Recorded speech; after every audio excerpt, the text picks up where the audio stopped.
विश्वा बेटा, तुम लकड़ियां ले आए? ला दे बेटा, इसकी तो बहुत जरूरत थी। हाँ काका, ये लो आपकी लकड़ियां।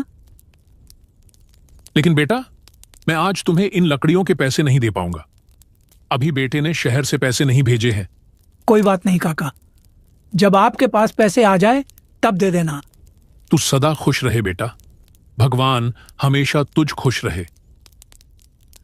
धन्यवाद काका, बस आपका यही आशीर्वाद चाहिए। अच्छा काका, मैं चलता हूं, और भी जगह लकड़ियां देनी है।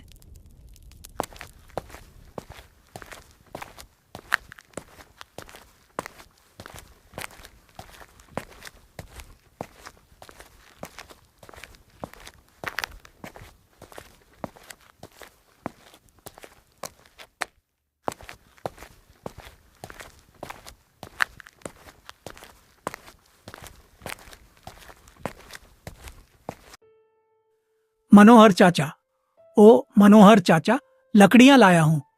हाँ, आता हूं।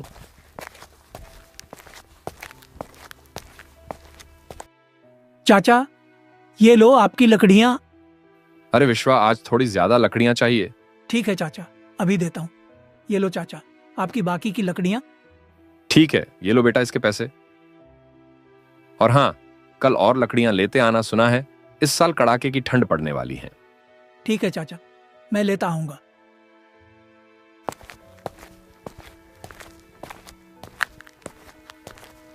सारी लकड़ियां बेचने के बाद विश्वा घर को निकल पड़ता है। तभी अचानक जोरों की हवा चलने लगती है। हे भगवान, हवा तो बहुत तेज हो गई है। मुझे जल्द ही घर पहुंचना चाहिए। अगर ठंड लग गई तो बीमार पड़ जाऊंगा।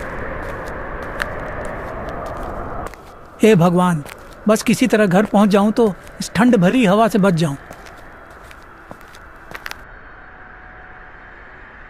हे भगवान, कहाँ रह गए वो? इतनी तेज हवाएं चल रही हैं, अभी तक घर नहीं आए।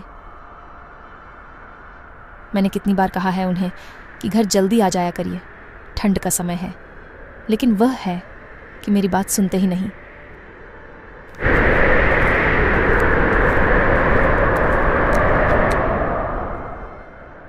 बबीता, ओ बबीता। आ गए आप। आपको मैंने कितनी बार कहा है कि ठंड का समय है, शाम होने से पहले घर आ जाया करो। ठंड में शाम को बहुत ठंडी ठंडी हवाएं चलती हैं। चलिए चूल्हे के पास बैठ जाइए, मैं खाना गर्म कर देती हूँ। हाँ बबीता, तुम ठीक कह रही हो। बाहर ठंड बहुत ज्यादा है। कल से मैं और सुबह जल्द घर से निकल जाया करूंगा और शाम होने से पहले सारा काम निपटाकर घर आ जाया करूंगा।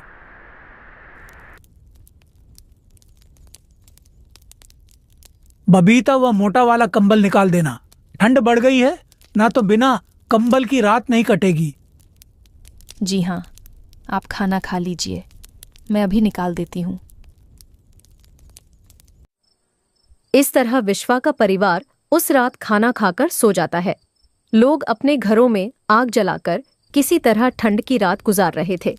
सर्द हवाओं का पहरा पूरे गांव में छाया हुआ था।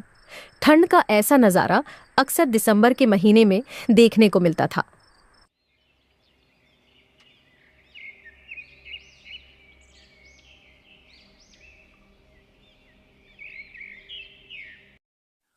अरे भगवान, सुनती हो, जरा गर्मा गर्म चाय दे दो।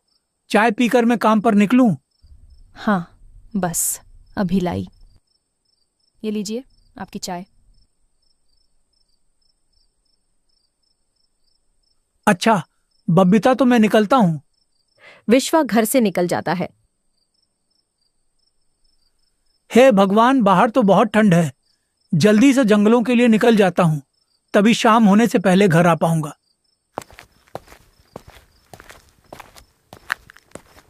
आज गांव में घना कोहरा छाया हुआ था। लोग लकड़ियां जलाकर उसकी गर्माहट ले रहे थे। विश्वा गांव से होता हुआ जंगल की ओर जा रहा था।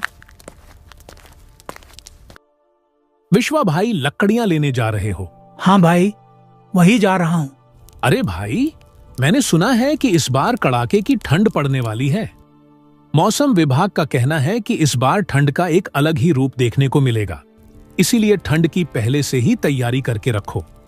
हे भगवान, अगर बारिश हो गई तो ठंड में तो सारे काम ठप हो जाएंगे।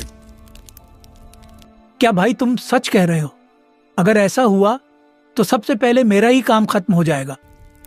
अभी मैं जंगल के लिए निकलता हूं। इतना कहकर विश्वा जंगल की ओर निकल पड़ता है। जंगल से लकड़ियां काटकर उन्हें गांव-गांव जाकर बेच देता है। इस गांव में हरिया नाम का भी एक लकड़हारा रहता था, जो जंगलों से लकड़ियां काटकर गांव में बेचा करता था। हरिया बहुत ही लालची था। वह गांव वालों को ऊंचे दाम पर लकड़ियां बेचा करता था। हरिया ने बहुत सारी लकड़ियां जंगल से काटकर अपने घर में जमा कर लिया था।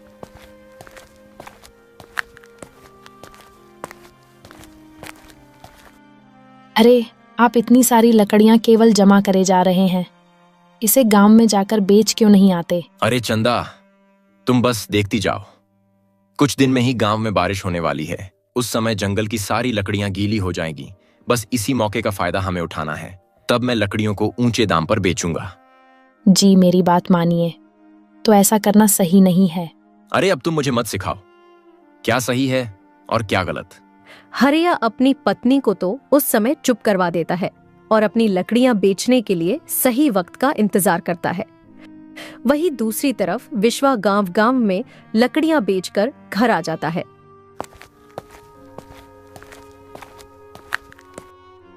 रात का समय था। अंधेरी रात में आसमान में बिजली की गड़गड़ाहट के साथ तेज बारिश शुरू हो जाती है।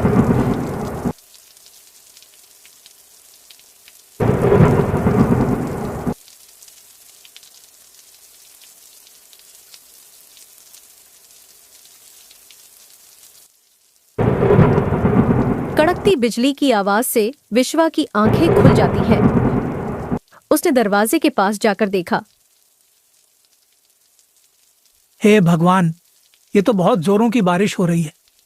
आज ही गांव के लोग बातें कर रहे थे कि गांव में इस बार कड़ाके की ठंड पड़ेगी और बारिश की भी आशंका थी। पर इतनी जल्दी बारिश हो जाएगी ये मैंने नहीं सोचा था। अब क्या होगा? जंगल की सारी लकड़ियां तो गीली हो जाएंगी। बबीता, ओ बबीता,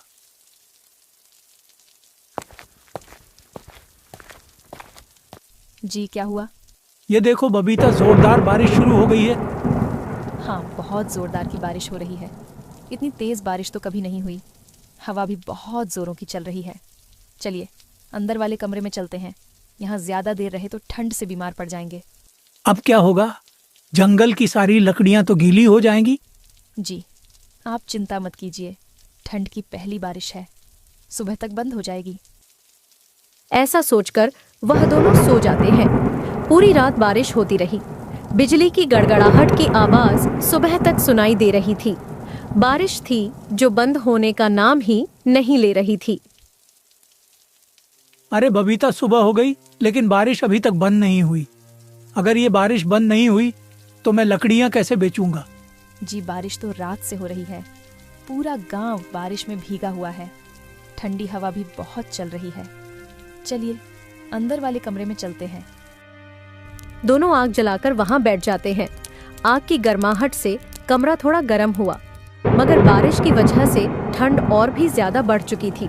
लगातार होती बारिश ने गांव वालों को परेशान कर दिया। बारिश ने बंद होने का नाम नहीं लिया।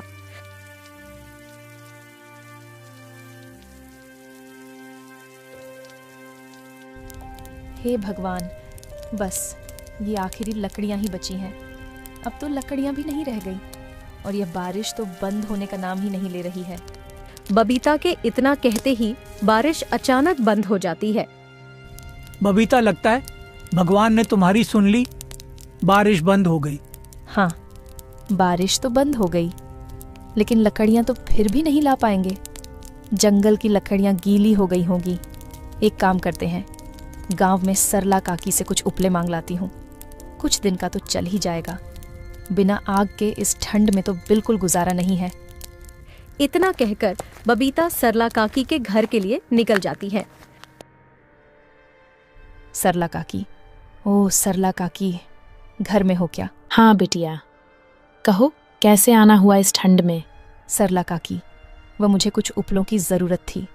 घर में जलाने के लिए कुछ भी नहीं बचा है। थोड़े से उपले मुझे दे दीजिए। हाँ बिटिया, तुम यहीं रुको, मैं अभी लेकर आती हूँ। यह लो बेटा, मगर मेरे पास भी थोड़े से ही उपले बचे हैं। वो काफ़ी दिनों से धूप नहीं निकली तो उपले सूख नहीं पाए। इससे ज़्यादा मैं तुम्हें नहीं दे पाऊंगी। तुम इससे ही अपना काम चला लेना। ठीक है काकी, इसके कितने पैसे हो गए? अरे बिटिया, अब मैं तुझसे भी पैसे लूंगी क्या? कितनी बार विश्वा मुझे मुफ्त में लकड़ियां देकर गया है। अगर मैंने इन उपले के तुझसे पैसे लिए तो मुझे बहुत पाप लगेगा। तू ऐसे ही ले जा बिटिया। ठीक है काकी, आपका बहुत बहुत धन्यवाद। उपले लेकर बबीता घर की ओर निकल पड़ती है। तभी रास्ते में अचानक जोरदार बारिश होने लगती है। हे भगवान, यह कड़ाके की ठंड और अब ये बारिश, लगता है प्रभु जान ही लेकर मानोगे। बस जल्दी घर पहुंच जाऊं तो इस बारिश से छुटकारा मिले। भीगते भीगते बबीता घर पहुंच जाती है। अरे तुम तो पूरी भीग गई हो, जाओ जल्दी से कपड़े बदल लो वरना ठंड लग जाएगी। बबीता कपड़े बदलकर आग के पास बैठ जाती है। वहीं दूसरी तरफ हरिया को जिस मौके की तलाश थी वह आ चुका था। हरिया अपनी लकड़ियां लेकर गांव की ओर निकल पड़ता है। अरे हरिया, लकड़ियां लाया है? ला, जल्दी दे दे। ये लो काका अपनी लकड़ियां। इसकी बहुत जरूरत थी। ये लो हरिया, इसके पैसे। काका, ये तो केवल 20 रुपए हैं। 20 रुपए और लगेंगे। क्यों? विश्वा तो 20 रुपए में ही लकड़ियां देकर जाता है। काका, आपको तो पता ही है कि बारिश कितने दिनों से हो रही है। जंगल की सारी लकड़ियां गीली हो गई हैं। गांव में अभी लकड़ियों की बहुत कमी हो गई है, इसीलिए लकड़ियों के दाम भी बढ़ गए हैं। अगर आपको चाहिए तो आपको इसके 40 रुपए देने होंगे। विश्वा भी शायद आपको लकड़ियां ना दे पाए, क्योंकि मैं यह लकड़ियां बाजार से खरीद कर लाया हूं और मुझे भी यह काफी महंगी ही मिली है। ठीक है, ये लो बाकी के 20 रुपए। इस तरह हरिया पूरे गांव में लकड़ियां बेच देता है और उसको लकड़ियां बेचकर काफी अच्छी कमाई हो जाती है। गांव वाले भी हरिया से लकड़ियां खरीदने के लिए मजबूर थे। आज विश्वा के घर में राशन भी खत्म हो चुका था। भगवान, घर में कुछ भी खाने को नहीं बचा है और लेने के लिए पैसे भी नहीं है। आप जाइए ना, गांव में देखिए कुछ खाने के लिए मिल जाए, नहीं तो लाला की दुकान से उधार ही लेते आना। ठीक है बबीता, मैं जाता हूँ। पूरा गांव कोहरे में डूबा हुआ था। विश्वा खाने की तलाश में निकल पड़ता है और लाला की दुकान पर पहुंच जाता है। लाला जी, मुझे कुछ राशन की जरूरत है। अभी मेरे पास पैसे नहीं है, लेकिन जैसे ही पैसे आएंगे मैं आपको दे दूंगा। देखो विश्वा, मेरा काम भी ठप हो गया है और बिल्कुल आमदनी नहीं हो रही है, इसलिए मैं तुम्हें उधार नहीं दे सकता। तुम किसी और से मांग कर देख लो। लाला जी, कुछ भी दे दो, घर में कुछ भी खाने को नहीं है। देख विश्वा, तू मुझे मजबूर मत कर। मैं तुझे उधार नहीं दे पाऊंगा। मेरी बात समझ, तू किसी और से मांग कर देख ले। लाला जी विश्वा को साफ साफ मना कर देते हैं और विश्वा निराश होकर वहां से चला जाता है। हे भगवान, घर में कुछ भी खाने को नहीं है और ये ठंड भी बहुत लग रही है। लकड़ियां भी नहीं बची हैं, घर में कुछ और जलाने के लिए भी नहीं है। अब क्या करूं? अब विश्वा को समझ नहीं आ रहा था कि वह बिना पैसों के राशन का इंतजाम कैसे करे। तभी विश्वा का एक दोस्त जो कि सब्जी बेचता था वहीं से गुजरता है। अरे विश्वा, कैसे हो तुम? बड़े दिनों बाद दिखाई दिए। क्या हुआ विश्वा भाई? बड़े उदास दिखाई पड़ रहे हो। कोई बात है क्या? कोई परेशानी है तो मुझे बताओ। क्या बताऊं राजू भाई, मेरा जीवन तो ठंड और बारिश से बेहाल हो गया है। घर में कुछ भी खाने को नहीं है और लाला जी भी उधार देने को राजी नहीं है। समझ नहीं आ रहा कि खाली हाथ घर कैसे जाऊं। बबीता भी मेरी राह ताक रही होगी और खाली हाथ घर लौटने की मेरी हिम्मत नहीं हो रही है। समस्या तो बड़ी गंभीर है विश्वा। सच बताऊं तो इस ठंड से मैं भी बहुत परेशान हो गया हूं। काफी दिन से बारिश हो रही थी तो मेरा माल भी नहीं बिका। मेरे पास कुछ आलू है, मैं बस इतना ही तेरी मदद कर सकता हूं। सुबह से 20 रुपए की ही आमदनी हुई थी, ये तू रख ले। राजू भाई, मुझे समझ नहीं आ रहा कि किस मुंह से तुम्हारा शुक्रिया अदा करूं। भाई, आखिर इसमें शुक्रिया की क्या बात है? इन मुश्किल घड़ी में हम लोग एक दूसरे का साथ नहीं देंगे तो कौन देगा? तुम चिंता मत करो, ये आलू तुम घर ले जाओ। ठंड बहुत है। मैं भी घर को ही जा रहा हूं। इतना कहकर राजू और विश्वा दोनों अपने अपने घर की ओर निकल पड़ते हैं। आलू तो ले लिया है, लेकिन आज सुबह ही घर के सारे उपले खत्म हो गए थे। इन पैसों से मैं कुछ उपले ले लेता हूँ। उपले लेकर विश्वा घर पहुंच जाता है। बबीता, ये लो कुछ आलू और ये उपले, तुम इन्हें उबाल लो। आज इसी को खाकर हम दोनों अपना पेट भर लेंगे। बबीता चूल्हा जलाकर आलू उबाल देती है। दोनों खाने के लिए बैठ जाते हैं। बबीता, इस पर थोड़ा सा काला नमक छिड़क दो। जी, अभी डालती हूँ। बबीता ने इतना कहा ही था कि तभी उनके दरवाजे पर एक आवाज आती है। बेटा, कोई है क्या? इस गरीब की मदद करो, इस दुखियारी की मदद करो बेटा, कोई तो सुन लो। आवाज सुनकर विश्वा और उसकी पत्नी दोनों बाहर आते हैं। उन्होंने देखा कि ठंड में एक बुढ़िया बाहर खड़ी थी और मदद की गुहार लगा रही थी। अम्मा, आप इतनी ठंड में ऐसे बाहर क्या कर रही हो? बेटा, मैं कई दिन से भूखी हूँ। पिछले 2 दिन से मैंने भोजन नहीं किया है। कुछ खाने को दे दो बेटा, नहीं तो भूख के मारे मेरे यही प्राण निकल जाएंगे। ठीक है अम्मा, आप अंदर आइए। विश्वा अपने उबले हुए आलू की प्लेट लाकर अम्मा को दे देता है। बेटा, बहुत ठंड लग रही है, हो सके तो कुछ लकड़ियां जला दो। माफ करना अम्मा, पर अब हमारे पास बिल्कुल भी लकड़ियां नहीं बची है। थोड़ी सी लकड़ियां थीं जिन पर हमने आलू को पका दिया है। अब जलाने के लिए हमारे पास कोई लकड़ियां नहीं बची। कोई बात नहीं बेटा, कम से कम ये खाना तो है, मैं इसे ही खा लेती हूँ। आलू को खाकर उसका पेट भर जाता है। तुम्हारा बहुत बहुत धन्यवाद बेटा, काफी दिन से भूखी थी, आज इन आलूओं को खाकर पेट भर गया है। बुढ़िया की नजर जब उनके बर्तन पर पड़ी तो वह बिल्कुल खाली हो गए थे। अरे बेटा, मैंने तो तुम्हारे सारे आलू खा लिए, अब तुम क्या खाओगे? कोई बात नहीं अम्मा, आपका पेट भर गया, इसमें ही हमें संतुष्टि है। अरे बेटा, तुम कितने दयालु हो। बेटा, मेरे पास ज्यादा कुछ तो नहीं है देने को, पर यह लो, ये कुछ बीज है, इसे तुम अपने आंगन में लगा देना। ये किस चीज के बीज है? बेटा, ये जिस चीज की तुम्हें जरूरत है उन्हीं के बीज है, इससे तुम्हें बहुत अच्छी लकड़ियां मिलेंगी। लेकिन अम्मा, ये तो बीज है, इन्हें पेड़ बनने में काफी समय लग जाएगा। अरे बेटा, तुम चिंता मत करो, ये कोई ऐसा वैसा बीज नहीं है, ये जादुई बीज है। तुम इसे बस अपने घर के आंगन में लगा देना, फिर इसका कमाल तुम अगले दिन देखना। अच्छा बेटा, तो मैं चलती हूँ। अम्मा, आप इतनी ठंड में आप कहाँ जाएंगे? आप यहीं पर रुक जाइए। नहीं बेटा, मैं जिस काम के लिए आई थी वह पूरा हो चुका है, अब मुझे जाना होगा। इतना कहकर अम्मा वहां से चली जाती है। चलो हम इस बीज को अपने आंगन में लगा देते हैं।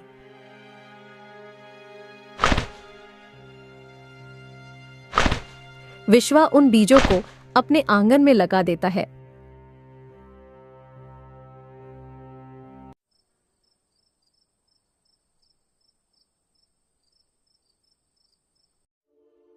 जब सुबह होती है तो विश्वा को उन बीजों की याद आती है और वह उन्हें देखने के लिए बाहर आता है। बाहर का नजारा देखकर विश्वा हैरान था। अरे ये क्या है? बबीता, ओ बबीता, जल्दी आओ। बबीता भी वह दृश्य देखकर हैरान थी। अरे ये कैसे हुआ? विश्वा द्वारा लगाए गए बीज अब पेड़ बन चुके थे। यह देखकर विश्वा और उसकी पत्नी बहुत खुश होते हैं। अरे यह तो सच में जादुई पेड़ है। जी, अब तो हमें लकड़ियों की बिल्कुल कमी नहीं होगी। हाँ, तुम ठीक कहती हो। मैं अभी लकड़ियों की कटाई कर लेता हूँ और फिर मैं इन्हें गांव में बेच दूंगा। लकड़ियों को काटकर विश्वा गांव की ओर निकल पड़ता है।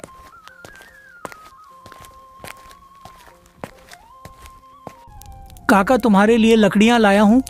अरे बेटा, ये तो तूने बहुत अच्छा किया जो लकड़ियां देने यहाँ चला आया। 2 दिन से ठंड से परेशान थे, जलाने के लिए एक भी लकड़ियां नहीं बची हैं। पिछले 2 दिनों से हरिया भी लकड़ियां देने नहीं आ रहा। काका, अब आपको चिंता करने की जरूरत नहीं है, मैं आपको रोज लकड़ियां समय पर पहुंचा दिया करूंगा। लेकिन विश्वा बेटा, तुम्हारे पास ये लकड़ियां कहाँ से आई? काफी दिन से सूरज तो निकल नहीं रहा, फिर ये सूखी लकड़ियां तुम कहां से लेकर आए? काका बस ये समझ लो, ये भगवान का चमत्कार है। अच्छा काका, अब मैं चलता हूँ और गांव में लकड़ियां देने जाना है। इतना कहकर विश्वा आगे निकल जाता है, लेकिन यह सब होते हुए हरिया अपनी आंखों से देख रहा था और सच्चाई का पता लगाने के लिए हरिया ने विश्वा का पीछा करना शुरू कर दिया। जी, आ गए आप। लगता है आज सारी लकड़ियां बिक गईं। हाँ बबीता, अब हमें कभी दूसरी जगह से लकड़ियां लाने की जरूरत नहीं पड़ेगी। अब हम इसी पेड़ से लकड़ियां काट लिया करेंगे। हाँ जी, भला हो उस अम्मा का जिसने हमें यह जादुई पेड़ दिया है।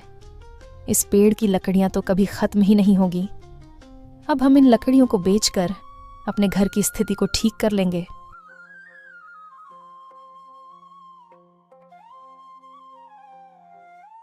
अच्छा, तो ये जादुई पेड़ है, क्यों ना मैं भी इस पेड़ से अपना फायदा निकलवा लूं। ऐसा सोचकर हरिया उस समय तो वहां से चला जाता है, लेकिन रात के समय विश्वा के घर के पास आकर वह उस पेड़ से लकड़ियां काट लेता है और उसे अपने घर ले जाता है।